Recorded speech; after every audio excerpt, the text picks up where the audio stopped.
Section 3 Communication, Acceptance and Revocation of Proposals. The communication of proposals, the acceptance of proposal and the revocations of proposals and acceptance respectively are deemed to be made by any act or omission of the party proposing, accepting or revoking by which he intends to communicate such proposal, acceptance or revocations or which has the effect of communicating it.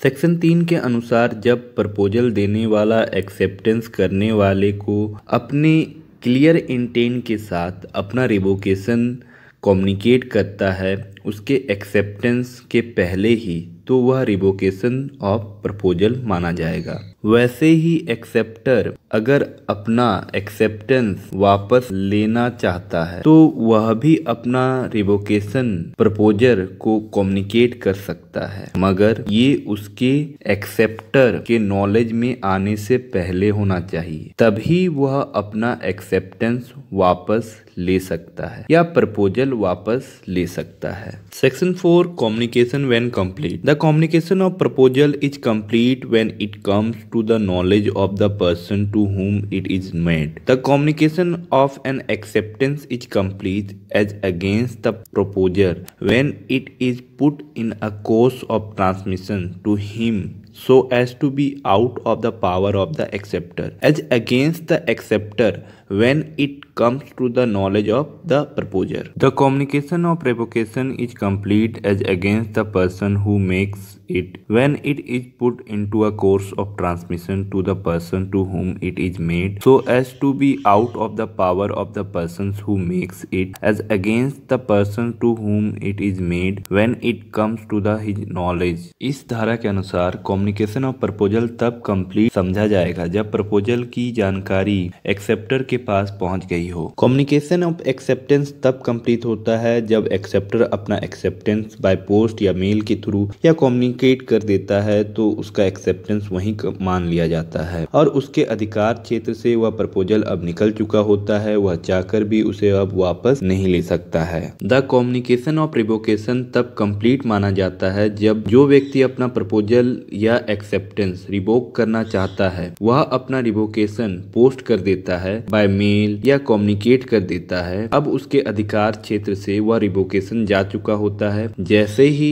इसके बारे में दूसरे party को ज्ञात होता है कि वह अपना प्रपोजल या एक्सेप्टेंस रिवोक करना चाहता है तो वहीं पर वह प्रपोजल और एक्सेप्टेंस रिवोक हो जाता है। अब इससे जुड़े हुए कुछ उदाहरण हम देखेंगे। ए नाम का एक प्रपोजी अपना घर कुछ निश्चित रकम में बेचना चाहता है और उसे बेचने के लिए बी नाम के व्यक्ति को एक पत्र भेजता है। जैसे ही बी को यह पत्र प्राप्त होता है वहीं पर कम्युनिकेशन ऑफ प्रपोजल कंप्लीट हो जाता है। बी जैसे ही अपना एक्सेप्टेंस प्रपोजर के पास लेटर के थ्रू भेजता है वैसे ही communication of the acceptance complete हो जाता है और जैसे ही ए द्वारा लेटर पोस्ट किया जाता है और बी द्वारा लेटर प्राप्त किया जाता है वैसे ही वह एग्रीमेंट बन जाता है। लालमन शुक्ला वर्सेस गौरी दत्त और कार्लिल वर्सेस कार्बोलिक स्मोक बोल कंपनी, ये दोनों ही केस स्टडीज मैंने की हुई हैं। आप उन केस स्टडीज को देख सकते हैं, इस वीडियो प्लेलिस्ट में आपको मिल जाएगा, आप उसको जाके देखें। अगर इसी वीडियो में मैं बताऊंगा तो काफी लंबा हो जाएगा वीडियो, इसलिए आप इसके प्लेलिस्ट को देख सकते हैं, उसमें आपको इसकी वीडियो मिल जाए। Section 5 revocation of proposals and acceptance. A proposals may be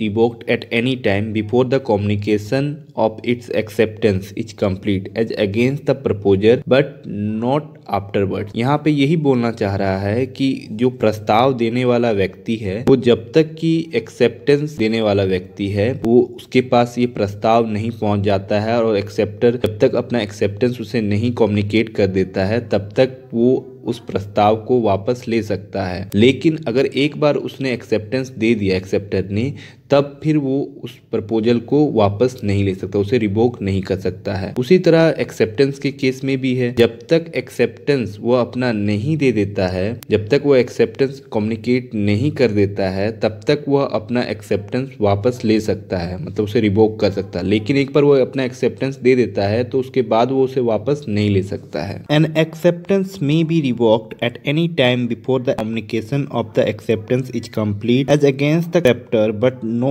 afterwards. Section 6 revocation how made. A proposal is revoked. एक प्रपोजल तब रिवोक्ड होता है जब पहला by the communication of notice of revocation by the proposer to the other party. जब proposal कोई notice भेजता है, कम्युनिकेट करता है कोई नोटिस रिवोकेशन का दूसरे पार्टी को, तो वो प्रपोजर जो रहता है वो रिवोक्ड हो जाता है। By the lapse of the time prescribed in such proposal for its acceptance और if no time is so prescribed by the lapse of a reasonable time without communication of the acceptance. इसमें बोलना यही चाह रहा है कि by the lapse of the time prescribed, जो समय सीमा उसमें दी गई है एक्सेप्टेंस के लिए प्रपोजर के द्वारा, अगर उस समय सीमा के अंदर उसे एक्सेप्ट नहीं किया गया तो वो रिवोक हो जाएगा। या फिर अगर उसमें समय सीमा नहीं दिया गया है तो जो भी एक रीजनेबल टाइम होता है उसके अंदर ही उसको एक्सेप्ट करना है। अगर उसके अंदर उसको एक्सेप्ट नहीं किया गया तो जो प्रपोजल होगा वो ऑटोमेटिकली रिवोक हो जाएगा, वो भी बिना कम्युनिकेशन किए ही वो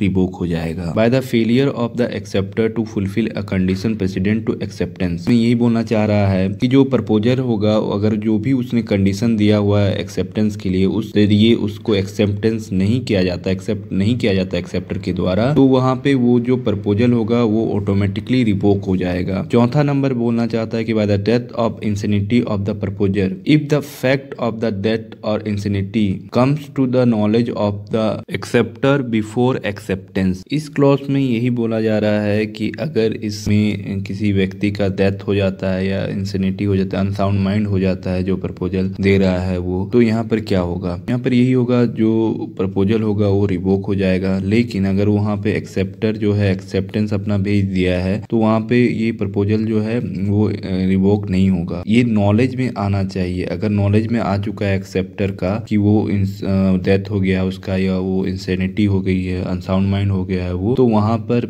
जो प्रपोजल होगा वो रिवोक हो जाएगा। लेकिन उसके नॉलेज में अगर नहीं आया है और उसने एक्सेप्टेंस भेज दिया है तो वहाँ पे वो एक्सेप्टेंस माना जाएगा और वहाँ पे कॉन्ट्रैक्ट हो जाएगा, बन जाएगा। लेकिन जो भी लीगल रिप्रेजेंटेटिव होगा उनका, वो उनके साथ फिर वो कॉन्ट्रैक्ट चलेगा। Section 7 acceptance must be clear in order to convert a proposal into a promise the acceptance must be clear and absolute. ठीक है, वहीं सेक्शन का सब क्लोज 2 कहता है be express in some usual and reasonable manner unless the proposal prescribe the manner in which it is to be accepted. If the proposal described a manner in which it is to be accepted and the acceptance is not made in such manner, the proposer may within a reasonable time after the acceptance is communicated to him insist that his proposal shall be accepted in the prescribed manner and not otherwise, but if he fails to do so he accept the acceptance। यहाँ पे यही कहना चाह रहा है ये clause कि जो भी तरीका दिया गया है एक्सेप्टेंस का, उसी तरीका में एक्सेप्टर को एक्सेप्टेंस करना है प्रपोजल को। अगर वो उस तरीके से उसे एक्सेप्ट नहीं करता है और दूसरे तरीके से उसे एक्सेप्ट करता है तो जो प्रपोजल दे रहा है, प्रस्ताव दे रहा है, वो उसे वापस से बोल सकता है कि आप गलत तरीके से कर रहे हो उसे एक्सेप्ट, आपको जिस तरीके से बताया गया उसी तरह से एक्सेप्ट करना है। अगर उसके बावजूद वो एक्सेप्ट नहीं करता है उस तरीके से जिस तरीके से उसने बताया है, तब वो एक्सेप्टेंस नहीं माना जाएगा। लेकिन वो कर देता है तो वो उसे एक्सेप्टेंस माना जा सकता है। Section 8 acceptance by performing condition और receiving consideration. Performance of the conditions of proposal for the acceptance of any consideration for a reciprocal promise which may be offered with a proposal if an acceptance of the proposal। यहाँ पर यही कहना चाह रहा है कि जो भी व्यक्ति उन शर्तों को पूर्ण करता है जो प्रस्ताव देने वाले व्यक्ति के द्वारा अपने प्रस्ताव में रखी गई हैं, तो उसे हम एक्सेप्टेंस कहते हैं। का एक बहुत ही अच्छा उदाहरण है, एक केस लो है जो कि है कार्लिल वर्सेस स्मोकबॉल कंपनी।